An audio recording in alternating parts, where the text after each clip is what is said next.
The Alchemist's mirror, as above, so below. In the beginning, there was only the void, the silent echo of potential. But the great architect whispered the first law, the axiom upon which all flesh and spirit hangs. As above, so below. The universe folded upon itself to create the matrix, the great vessel of creation. It was a mirror split in two, separated by the ladder of the spine, yet eternally one. The lower chamber, the matrix of the earth. We began in the below, in the dark, nurturing silence of the womb. Here, in the physical realm, the waters were deep and ancient. This was the house, the sacred enclosure where form was knit together.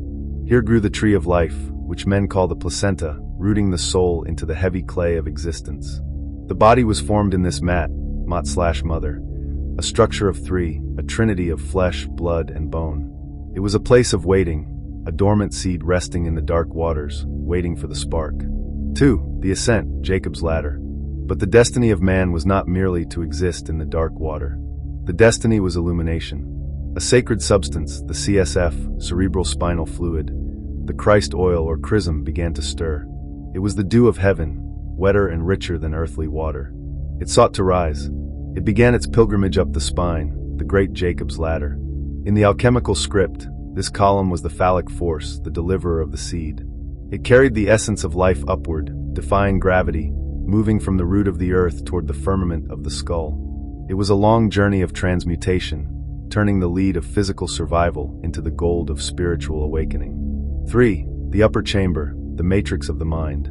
The oil crested the summit and entered the so above, the matrix of the mind. Here, the anatomy of the body was mirrored in the geography of the brain. The skull became the upper womb. The cerebellum flourished as the upper tree of life, placenta, ready to nourish a new kind of child, not of flesh, but of light. The fluid washed into the fornix, the furnace and house of light. Here, the heat of the spirit began to rise. The oil anointed the sacred glands, the guardians of the gate. The pituitary, the master builder, the ta'amen, waiting to receive the command. The pineal, the soul, the golden egg. In the diagram of the stars within the skull, the pineal gland revealed its secret name, the clitoris of the mind.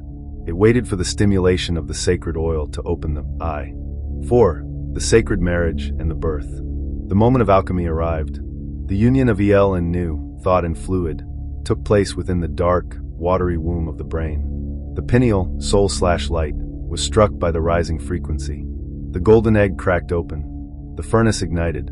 Just as the womb below contracts to expel a child, the brain, the matrix of the mind, began to coat the neural pathways. The tension built until the great bursting. It was not a child of limbs and breath that was born, but the thought of man. It was the birth of pure comprehension, the crystallization of the chaotic waters into a singular, lucid idea. The cycle was complete. The spirit, clitoris/light, had been awakened by the oil seed, rising from the depths. The matrix had fulfilled its purpose.